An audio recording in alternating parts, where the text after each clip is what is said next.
كاتب باش. السلام عليكم. باشي ماموسا چون ماموسا ببوورە لە کاتە دەگرم بەس یەک پرسیارمان هەبووڵە ڕاتچیە لەسەر ئەو کوشتارەی لە بەرامبەر ئەلەویەکان کرایە لایەن هێزی تاریژی شامەوە تۆک بانخواز و کەسایەتێکی دیاری ئیسلامی ئاگام لە هیچ نییە برای من خۆمەوە ناتوانم قسە لە شتێک داکەم کە علمم پێ نییە. هەموو دنیا باس دەکات چۆن یعنی کەسێکی وەکو تو متابعی ڕووداوەکی وا ناکەی کە لە تەنیشتە برای من خۆ عیب نییە ئینسان ئاگای لە هەندێک شت نەبێت. ئاقای ناکە نا ئەوە قەپاتی کرد ئەها قەپاتی کرد دەنگ بیناسی قەپات کردووە تیستت کرد بابە کردە تیستت لە کنە من دەرچوو بەهەرحاڵ مامۆستا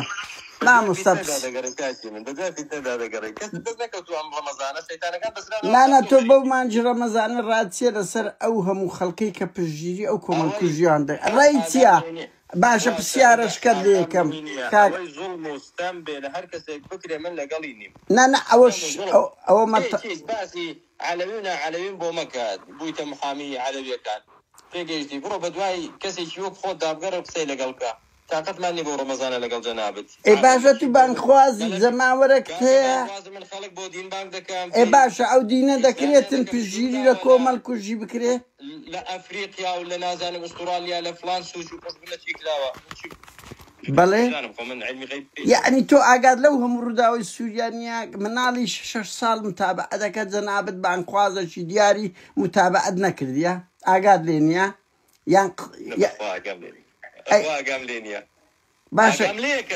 کە سووریا ئازاد کرا ئەوەی دەزانم تێگەیشتی بۆ تەلەڤیزیۆنت نییە مامۆستا یعنی مۆبایلت نییە خەتی ئەنتەرنێتت نییە یعنی بەڕاستی برام وەڵا فەیسبووکم نییە لە پێش ڕەمەزانەوە لام بردووە فەیسبووکم نییە وەڵی تیکتۆکە چییە نیمە چیتر هەیە ئەو شتانە ئینستایە نیمە بەخوا چ دەوێت ئێستا ئەی تەلەڤیزیۆن تەلەڤیزیۆنمان دەمێت کە سوتاوە بەخوا لای وەستایە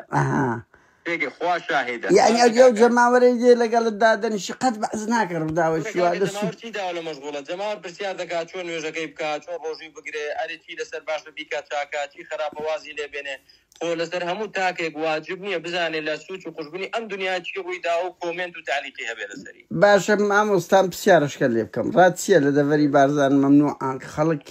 بچێتە حەج و عەمرە خوا پرسیارە مامۆستا جوانە فەرموو ڕاتچیە لە دەڤەری بارزان کەس بوویە بستە حەج و عەمرە بەخوا ڕاز نییە ئێ باشە بەو خوای حەملەدار دەناسم لە دەڤەری بارزانە و حەملەداریشە و خەڵکی دەبا بۆ حەج و عومرەی ناوی چییە ئاخر ئەمن دەزانم ئەمە خەبەرمان هەیە مەسەلەن وانە بەس فەرموو ناوەکەی بدا تو دەڵی دەیناسم دە بفەرموو برام وڵا دەیناسم و دەرچێت و خەڵکیش لەگەم خۆی دەبا و چەندان جار من لە مەکەش ئاخر ناوی چییە ئێ من باشە تۆ ناڵێی باشە مامۆستا پرسیارەشکە ڕاتی لەسەر وەزعی کورد لە ڕۆژاوە برام چەندان کۆمپانیای حەج و عومرە هەیە بادینین هەر هەموویان بادینین و بادینی جودا لەگەر ئەوەی بارزانی ناویان چییە کۆمپانیاکان ناوی چییە باشە مامۆستا پرسیاری کۆتایی باشە تا هەرب دەکە بەس قەی ناکە مامۆستا ڕاتچیە لەسەر شۆڕشی ڕۆژاوە بۆ خۆ پرسیاری قورس نییە تو کابراایەکی لە ناو کۆمەڵ کوردی وایە ئەنا ئێنابی قسەتەبی لەسەر وەزعی ڕۆژاوە یەکەم جاری باسم کرد کە پرسیاری ئەحمەد شەرعم لێکرا وتم زۆر دڵخۆشم بەوەی کە سونیە وڵاتی سووریا گرتوێتەوە دەست بەڵام ئومێدم وایە کە عەدل و دادپەروەر بێ لەگەڵ کوردەکانی ڕۆژئاوا و هیچ جیاوازیەک نەکا لە بینی کوردێک و عەرەبێک و حەقی خۆیان پێ بدا و زوڵ مستەمیان لەسەر دەمێنێت ئەوە یەکەم قسەی من بوو لە ڕووداو کردم لەگەڵ هیوا جەمال بەڵێ باشە بەس مامۆستا ئاخر حەقی مساوات جودا لەگەر ئەوەی کورد نەتەوەیشکەوە نیە عەدل و دادپەروەر بن کاکە دەڵم عەدل و دادپەروەر بێ لەگەڵ هەمووی یعنی تو ئەی ڕاتچیە لەسەر مەزلوم کۆبانی بنمونە مادام جو لمن بقرا رمضان نوجا كانت دكاي بروجوني استمع مستا او اشتكلم بيني بلي ما اشتكلم بيني من اخويا تهرمك ابو بسياري انغو هر اشتكتان بينا ميني دين او امن روجنا منو سكم كوملك بسيارم هي لو تو كابرا شي رمزي رمز شي اسلامي كاني دست خوش بي بس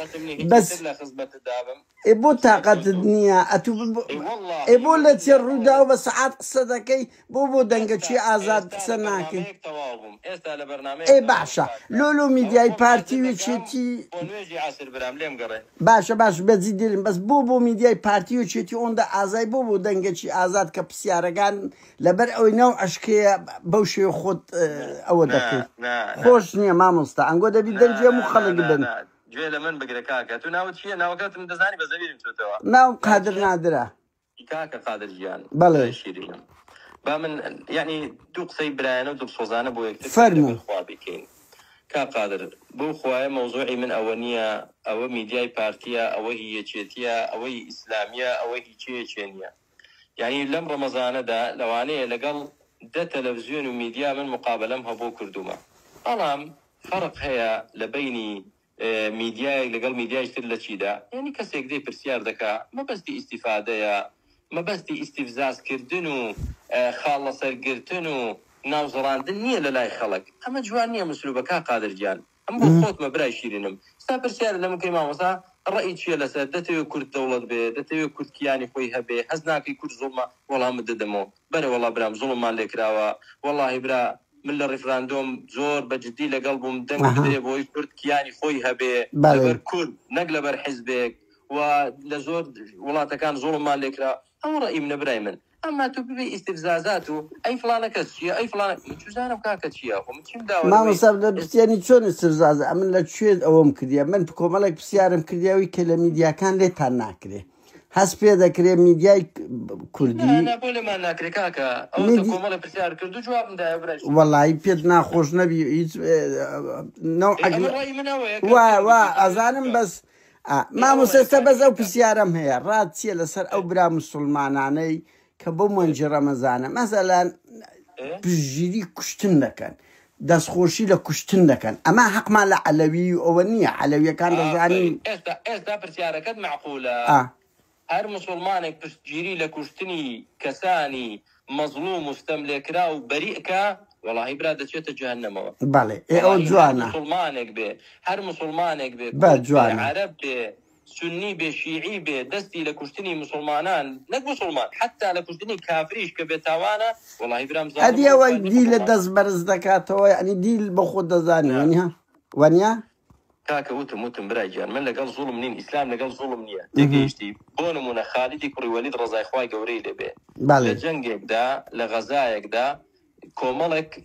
كاس وتيان صبأنا اوان ما بس يعني بو بلين اما لديني خومن وازمن انها تينا سر اسلام بلام خالد ليان تينقي جوي زاني دلن القراوينا وكشتني پیغمبر عليه الصلاة والسلام فرمي اللهم اني ابرأ مما صنع خالد خوايا من بريم لوي خالد كردي راسينيم لوي خالد كردي خالد يكري ولي جابزانا صحابه جو پیغمبر بری بوله ایشکی و اما برین لایشی هر کسی جابناوی اسلام بناوی هر چیه به ظلم کا خوان رژیم کا غدر نفرت انت لقالين برا شلون لقالين برا من باشا ما مسلو انا كان قتار مثلا يعني داوله خلق كان انا كقادر برنامج بكل معنا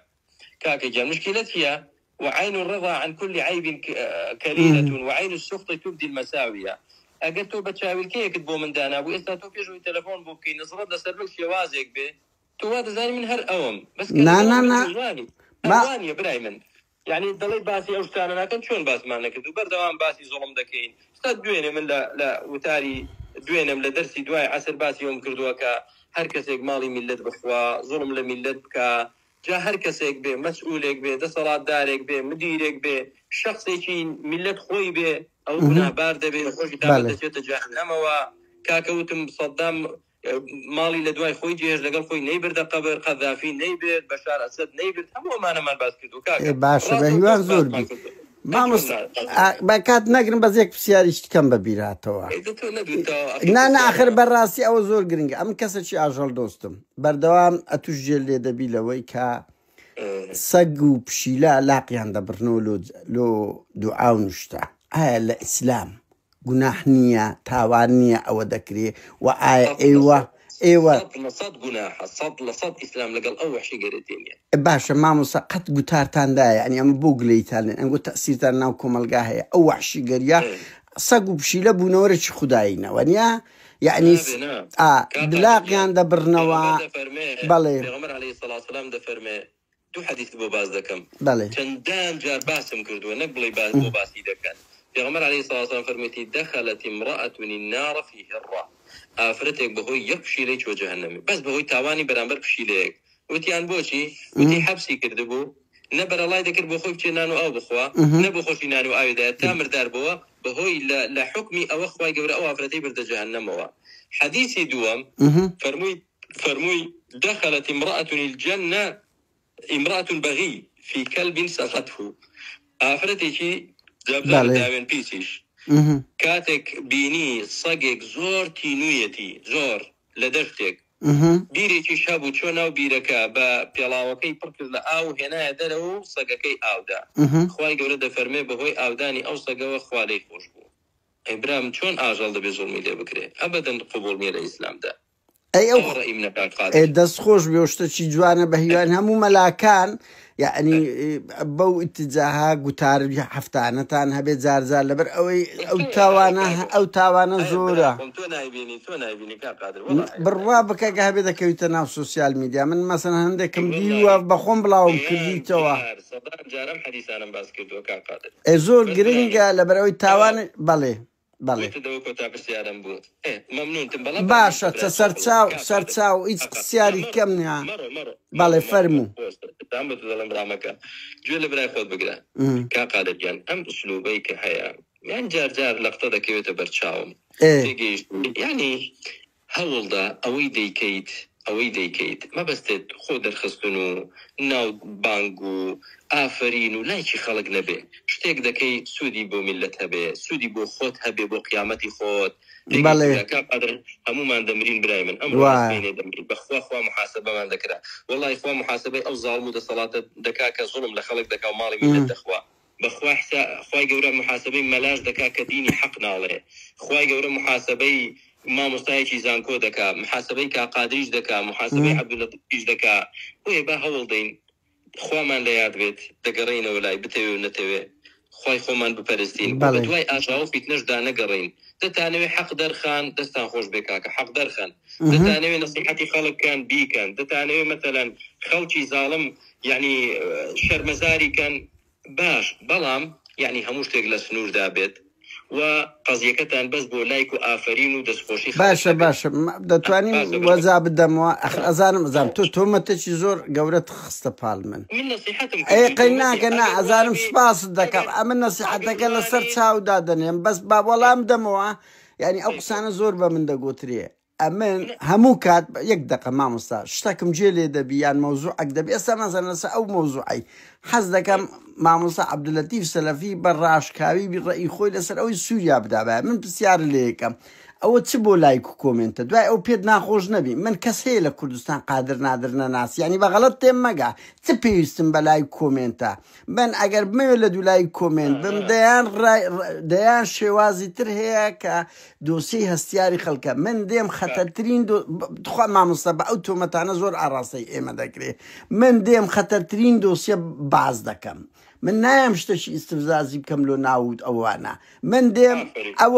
ئەوەی کە باوەڕم پێ دەمێت تێبگەم لە ڕێی ئیسلامیەک لە ڕێی شوعیەک لە ڕێی دەسەڵات ئەو ڕەخنانەی دێتە سرم ئەمن دەبینم ئیسلامیەکان بنمونە لە کۆمنت پژگیری ئەو کۆمەڵکوژێ دەکەن پێویستم بەوەیە کەسێکی وەکو تو ئاوا بڵێ ئەوە تاوانە لە بۆ من ئەوەم پێخۆشە کە گەنجی کورد هەست پێ بکە دژی تاوان بی شوعیەک تاوانی کرد چەپەک بڵێ تاوانە بەزە من لۆ لایک کۆمنت ناکەم یعنی ئەمن دەمەوێت تێکدری بگەین بەس مامۆستا حەقا ڕێیتان زۆر ڕاشکاوانە تربی بڵێ ئەوەی لە سووریا ڕوویدا بەرامبەر ئینسان بەڵێ ڕاشکاوانە تر قسە بکەن ئەو مەتاتیە ئەو هالا هەر باشە بەڵێ ئینسان الحكم على الشيء فرع عن تصوره. لا قاعدة شرعي معناها حكم دان لسر شتيك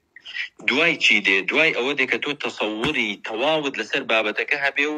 لات کاڵا واڵا بێت یعنی لات ڕوون بێت من کە شتێک ڕوون نەبێ لام چییە و چۆنە و ئەبعادەکانی بۆم نییە قسەی تێدا بکەم چکە گونابار دەبم نازانم ئێستا زۆر کوتیان جارێکیان پیاوێک هاتە لای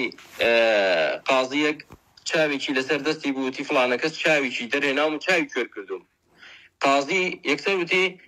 بڕۆن فڵانە کەس بێن و چاوی کوێرکەنەوە نفرق مستشاري بوتي بوسط جناب قاضي انا مكا اشتيك بيني اكثر بالرياضي بانجي ابي تريش كبزان ابي ترشونا تشي لك راك ابي هنا او هدو ساوي درين رابو فقيره كواتا نابي ايما بفلا يقلا انا اشتيك دبيني يا اعلام زوري درويا واعي باش شي درويا باش شي راس تسوى شكاريه نابي تو ضري بوخسنك اكاك من فلاناك بس اشتيك نزانم رون نبيتو يقلاي نبيتو ولا سرينا توانم بس ما مستا فيديو ديان فيديو هيا ببلغ لوي بلغ زياتر نيه كابرا دري ديني دل بيراميد دليتو علوي بنمونا كاكا فيديو بامن خدمتك كم يعني برادري خوم كمن خوم ديناسم خلشي موصل دور روجك بينيم لا تلفزيون اعترافي لسر خوي كير برسياريان لكرد اتو چند كست كشتوا وتي ئەوەندە کەسە ئەی ئەتو توێە بەدڕەوشتیت لەگەڵ چەند منداڵ کردووە وتی ئەوەندە یعنی من شۆک بووم وتم خوای ئەو کەسەوە نەبوو دوای قەزیەکە یەکلا بۆ کوڕا کە هێنایەنەوە وتی من شتیوام نەوت وت بابە لە تەلەڤیزیۆنێ تی وەڵڵا ئەو پرسیارە لە من نەکراوە چۆن پرسیاری شتێکی تریان لێ کردووە جا جوابەکە ئەویان لەسەر ئەو پرسیارە نەداناوە پرسیارەکانی ترداناوە برام لفيديو شد بيني ولا اعلام شد بيني نابك قادر يكسر بلا بس ما مستاذ انت بنونا روانغ سوري بس ما او جمله لو ديدار كي توكم ان شاء الله سباس دكم بس يك وش روانغ سوري ما في مروفي او روانغ زور حقانيه راپۆرتەکانی لە هەموو دنیا دەخوا ئەو بە ئاشکا ئەڵێ 500 کەسە خەڵکی هاوڵاتی تیرۆژرا حەقە قسەتان هەبێ حەقە ئەو گەنجە موسڵمانانە فێرکەن بەرەو ئەوە بڕوا دژی تونند و تیژی بن تەئید نەکەن لە شتی خراپ باشە مامۆستاکاتم گرتی باجی ئەوە دەدەم کە دژی تونند و تیژی منیشیان بە کافرتانەوە ئێستا تونند و تیژەکان باشە مامۆستادەی سپاس بە هیوام ئاوا جار بەجار جوابمان بدەیەوە ئەمەش ئەوە بۆ شێوەیە گفتوگۆ دەکەین ئەگەر نادۆ تەشقەلە بە خەڵک دەکەین ڕێز تێ سەرچاو